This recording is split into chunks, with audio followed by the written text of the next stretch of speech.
Hello and welcome to episode 8 of the One Podcast, where we go beyond the conference. I am Koen from the National Cybersecurity Center in the Netherlands. I have been your host for this series, and now for the final episode, the theme for today is the future of cybersecurity. We will be looking at OT security for offshore wind, and we'll be doing that with my final guest in this series, Boye from DNV, the Director of Cybersecurity. Welcome. Thank you very much, and thank you very much for having me. So, can you tell us a little bit about who you are and what you do? Sure. As you said, my name is Boye Tranum. I work for the Norwegian company called DNV, the Norske Veritas, which is a Norwegian-based international company for assurance and risk management. I've been there for 20 years, and prior to that, I was 25 years in the Norwegian Defense in uniform, focusing on IT and cybersecurity and security. And lately now I've been focusing on OT cybersecurity, which is cybersecurity in the industrial space. And that's what I'm here to talk about. Yes, so for those listeners who were not so fortunate to attend the One Conference or be at your talk, can you give us just the short version of what your talk was about? Sure. This time we talked about a new initiative that we're starting together with other industry partners, which is called a joint industry project for OT cybersecurity for offshore wind. Specifically for that kind of setting, and how do we handle OT cybersecurity in those settings for all stakeholders throughout the life cycle for offshore wind initiatives. So, why is it important to manage the security of offshore wind farms? Well, that's an interesting backdrop. I think I will start with actually the energy transition that goes on in the world. More and more of the energy production now is going over to be electrified, right? Our society is becoming more and more electrified. And we also see that the prognosis is that by 2050, mid-century, 28% of electricity produced in the world will be from wind, which is a massive increase of what we see today. And our dependency of electricity are increasing. And we know renewables, they are variable production capacities. So we are very dependent that they are reliable and working. So we need to protect them. Our society is becoming more and more dependent on electric power from renewables and from wind. And the biggest initiatives are now for offshore wind. Onshore wind is not used, but a lot of the places the onshore wind exists are used up. So offshore is kind of the obvious choice. And the plan for offshore wind installations in Europe is massive, also for the rest of the world. So that's one of the backdrop and reasons why we want to do something to protect that. But who wants to do something against offshore wind farms? Well, there we come into the unstabilizing society. Well, we are dependent on electricity. If somebody wants to disturb or harm our peace and our stability, the power production is kind of an obvious target. And we have seen many examples of that. If our adversaries, that somebody wants to do something and destabilize our society, energy production and distribution is kind of an obvious place to go. And then you have more and more renewable production facilities, which are also remotely operated and managed. They become more vulnerable. They're becoming targets for adversaries to unstabilize our society. So there are, unfortunately, forces in the world that would like that as a weapon, use that as a weapon to destabilize our society, unfortunately. So we need to take precautions to try to minimize that risk. Yeah, so you mentioned that 28% of all the energy by 2050 will be from wind farms. Yeah. So what does it mean when there's a disruption from the power supply from those wind farms? How does it affect our power grid? Well, it's I said 28% of the electricity produced. We will still use some fossil fuel in 2050, but more and more are electrified, and more electricity will come from renewables, including wind. Well, just look at what happened in Spain and Portugal this summer. That was not due to any cybersecurity attack, but it shows the effect on destabilizing our national grid and our production facilities for electricity. Our society is actually being stopped If we don't get electricity, it will be absolutely a stop. Everything is dependent on electricity. So more and more our society is dependent on renewables and reliable electricity to be distributed. So that it's quite severe if that's been hampered. So only a minor disruption in, for example, one offshore wind farm, is it already possible to destabilize the entire power grid of an entire country and then trigger those massive power failures as we have seen in Spain and Portugal?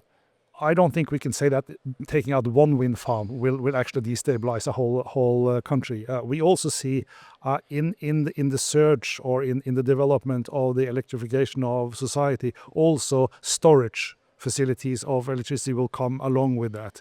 But if we introduce vulnerabilities for one wind farm, it's highly probable that vulnerability will be present in other wind farms too, because they use the same equipment, the same solutions, and the same providers of components. So we need to protect them all. But I don't think one wind farm will take down a country, but it will have an effect. Also for the company that operates it, right? Right. This is business. Yes. This is business opportunity or business continuity for that company. So it also has an effect for those, of course. Yeah. And I can imagine wind farms are particularly vulnerable because, as you said, they are often remotely operated. I mean, a fossil fuel power station has their operating room in the same building, but you will not send people offshore to the wind farms to operate it from there. So you need remote operation. That means some sort of connectivity, and that means a possible point of entry for an adversary. Absolutely. And we also see that in other offshore installations like oil and gas, they are operated from onshore also. But definitely offshore wind park will be managed and operated from onshore control rooms and onshore and remotely operated control rooms, and are dependent on communication, of course. Yeah. Both satellite-based communication and fiber-based communication. And everything that is based on communication from remote are also in a risk for being compromised by somebody that wants to hamper with us. Yeah. So in your talk, you mentioned a project that you started, a joint industry project. Can you tell us a little bit about what it is? Yeah, so a joint industry project is just a mechanism to bring industry together, right? To work on something on a common challenge, and we have found that common challenge in this. Then we could argue that okay, there's so many standards for cybersecurity in the world, so isn't that enough? No, it isn't enough, because we need to interpret standards. We need to put them into the business context, and the business context here is offshore wind.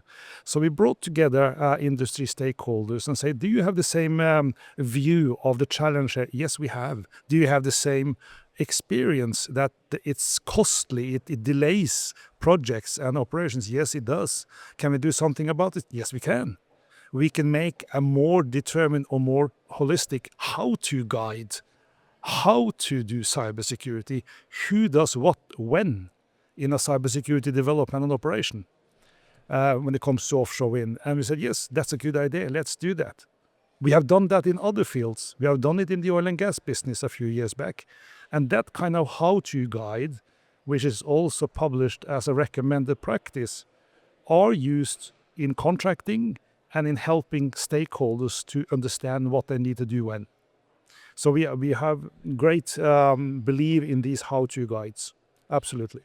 Okay, and you mentioned just bringing people in the industry together. Can you tell us a bit about who is involved in this project? Yeah, of course. At the moment we have Siemens Energy as a part of the group. We have EDF Renewables.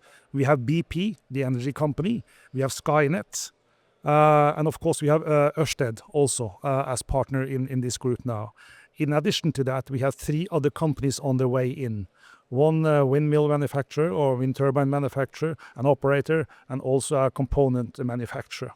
So more and more people are coming in, more and more organizations are coming in, and we are now in the ramp up, in the start phase of this joint industry project. So it's still room to participate, it's still time to come in, if your organization is interested in contributing to this.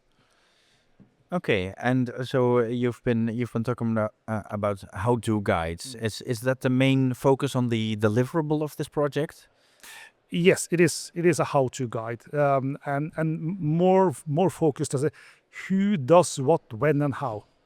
That is kind of the short version of that. And then always the argument comes, well, you have standards for that. Yes, we do have standards. And this will be based on the industrial standard for cybersecurity, the IEC 62443, and maybe also a little bit from the NIST CSF2 framework. Those standards are good, but they tell you what to do, not that much how to do. And they all need to be interpreted into the business context. Right. And when you have many stakeholders in an initiative like offshore wind projects, all the stakeholders are interpreting the standards slightly different. They're using slightly different terminology. So we need to highlight that as well. Align terminology and align the how-to guide, who does what, how, and when. That is what they're trying to help the industry with. It almost sounds like you're making just one more standard. It could sound like that, but as I said, the standards doesn't comprise of the how that much. They focus on what. And it's the interpretation that is the challenging part. It's not that we are lacking standards. We do have standards. This is about adopting the standard into the business situation and the business case that we are looking at. The context, and the context of offshore wind. Yes, so it's more of it's not a new standard by itself, but it's more of an explanation on how to interpret the existing standards. You could say that, yes. Yes. So can you take us a little bit through what's in such a how-to guide? Yes. Yeah, it comprises several challenges, and we have come together, this group, and said, what are the challenges? What should we interpret? What should we deliver in this how-to guide? And we have 4 or 5 different things that we would like to cover. The first we actually discovered is that we don't have the same description of what goes on in a life cycle of a wind turbine or wind park development. The life cycle itself, the different phases from the idea of starting an initiative to build a wind park until decommissioning. What is that life cycle? What do we call it? What are the phases? Who are involved doing what? Not only for cybersecurity, but for the whole project. So we needed to we started to define the life cycle. What are the phases? What is going on in different phases? Who are the stakeholders in that the whole? Well, this is a life cycle of 30, 40, 50, maybe 60 years, right? So that is the first thing we had to do, to have the similar view of the life cycle. That has now been done. We have defined a life cycle description. We are starting to identify what kind of cybersecurity activities goes on and should go on in the different phases when it comes to OT cybersecurity. So in addition to that, we have 5 different work streams that will contribute to the how-to guide. And what are those 5 different? The first one is a secure blueprint, which we need to develop. A secure cybersecurity blueprint, which is kind of a reference architecture or reference blueprint for any projects, right? That is the first thing. And then we also need to go into recommended requirements. What are the requirements for cybersecurity in the different phases of a life cycle to the different stakeholders? What are they? There's a whole bunch of requirements you can put on OT cybersecurity, so we need to pinpoint those down because they need to be in contracts, right? The requirements to different stakeholders. We also need to look at governance and the cybersecurity governance throughout the life cycle, and that brings us back to who does what and when, and responsibility and accountability. Also, when it comes to cybersecurity risk management, which is also an important part, how do you manage the risk throughout the life cycle? And that needs to be aligned to the other risk management frameworks you have in a project and in the operation. So those are mainly the key topics that we are going to focus on throughout this project and package all that into a how-to guide in the end. And so we have architecture blueprints, recommended requirements, the governance, the supply chain, and risk management. Yeah. So regarding those architecture blueprint, does it mean that all of the offshore wind farms are going to build exactly the same from now on? No, it's not, but it's going to be one helping guide when you are deciding what to build, right? We can't cover everything. There's a lot of installations already there which are in operation. This how-to guide could help them to optimize the cybersecurity activity in the operational phase when they're doing upgrades and when they are rationalizing their production. This is mainly aimed also for new projects as a helping guide. You don't have to adhere to it. It's just a help. Yeah, so it's a blueprint in the sense of sort of a guiding principle and a helping hand, but engineers still have to fill in all the aspects, also regarding all the other requirements outside of cybersecurity. But the blueprints help them.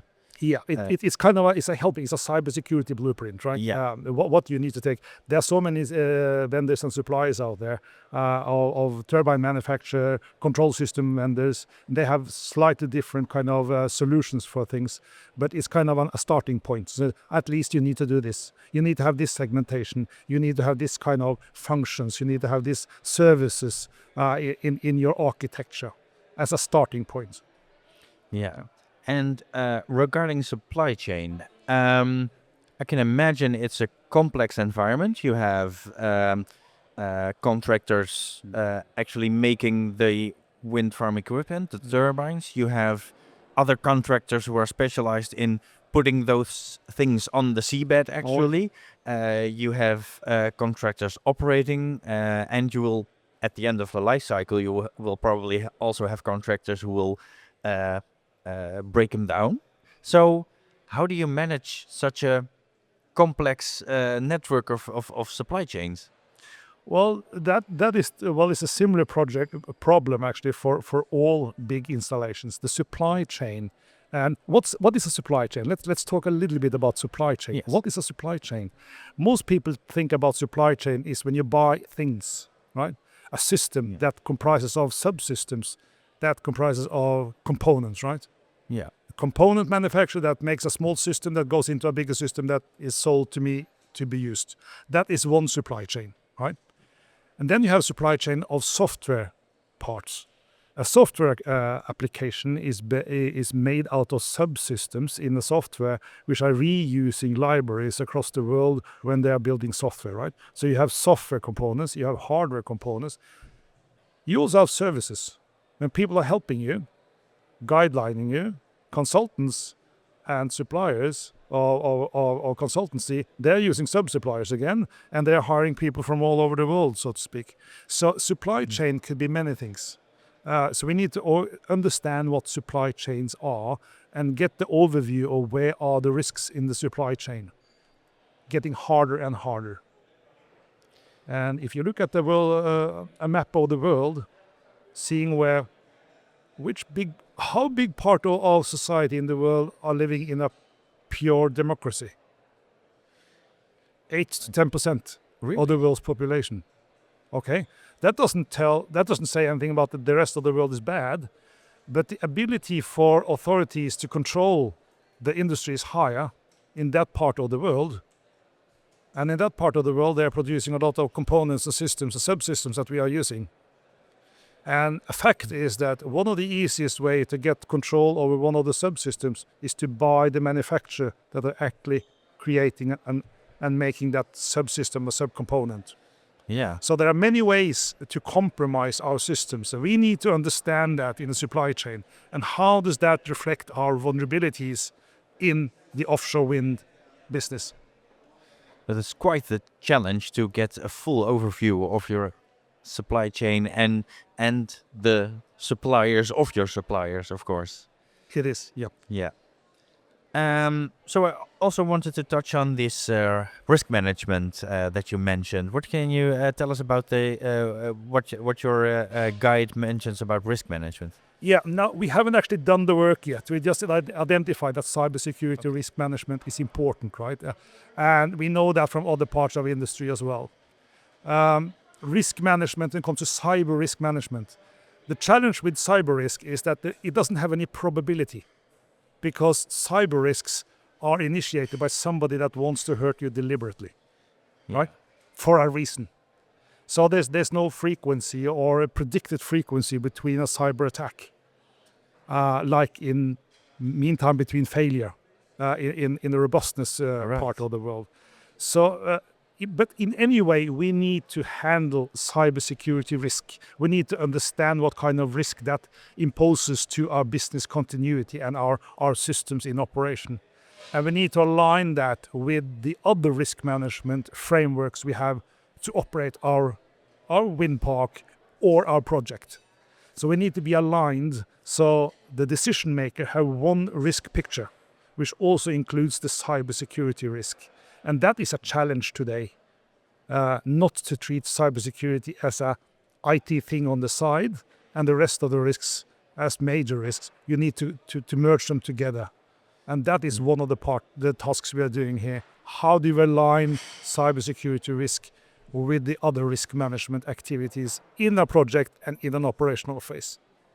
Right. It's actually, I think this is the first time I hear someone say out loud that cybersecurity risks do not always have a probability. I have been taught that you have to consider the probability of risks happening, and I've always found it challenging. A probability is 0 as long as it doesn't happen, and it will be 100% when it happens. But I think it's an important insight to mention that there is no probability, because there's not like a mean time between failure with just parts that indeed have a risk of failure. But that's a kind of a new insight to me. That's the nature of cybersecurity, because cybersecurity, if it hadn't been for anybody want to harm us deliberately, we didn't need cybersecurity protection. We could only focus on robustness, that systems are working and are reliable. But since somebody wants to use the cyber tool to disrupt or to do something with our system for a reason, it could be financial reason, ransomware. It could be to disrupt our operation, to delay us, to increase our cost or whatever. They do it deliberately with tools to hamper with our daily life or our approach. So it's a different beast to handle, but we need to understand the dynamics. And we need to predict how does that relate to the other risk management activities we have for our activities and operations. Okay, very useful insight. So, as we come to a closure, are there any key insights or final thoughts you would like to convey to our listeners? Yeah, yes, I think about that. I think the main takeaway here is that our increased dependency of electricity. We are just in the beginning of our electrification of our society. Interesting fact, the world's consumption of energy will decline from 2032, 2034, even if the population is increasing globally, because we are using more electricity, which is more efficient, right? The high percentage of our global energy production will come from electricity, and a bigger portion of that will come from renewables. Think about that. What does that tell us? What does that mean for our production and distribution of electricity? We need to protect that to not be able to, so nobody are able to destabilize our daily work. That is a major key takeaway from this. That is the reason why we are doing this. Yes. It's when talking about critical infrastructure, you can consider a lot of things to be critical infrastructure, but the electricity, the power grid really is probably the most critical of them all, because all the other critical infrastructures depend on electricity as well. Indeed. So, thank you so much, Boye, for being with us today. If you are curious about the session that Boye gave at the One Conference, there will be a summary of his session and the slides on our website, one-conference.nl. And that wraps up this series of the One podcast. All the other sessions are also on the website, and we will have videos of all the presentations on the main stage. Let us know what you think about this in the comments or on LinkedIn. Follow the One Conference on LinkedIn and stay tuned for next year, because the One Conference of 2026 will be on the 6th and 7th of October next year. Until then, stay connected, stay informed, and stay secure. Goodbye.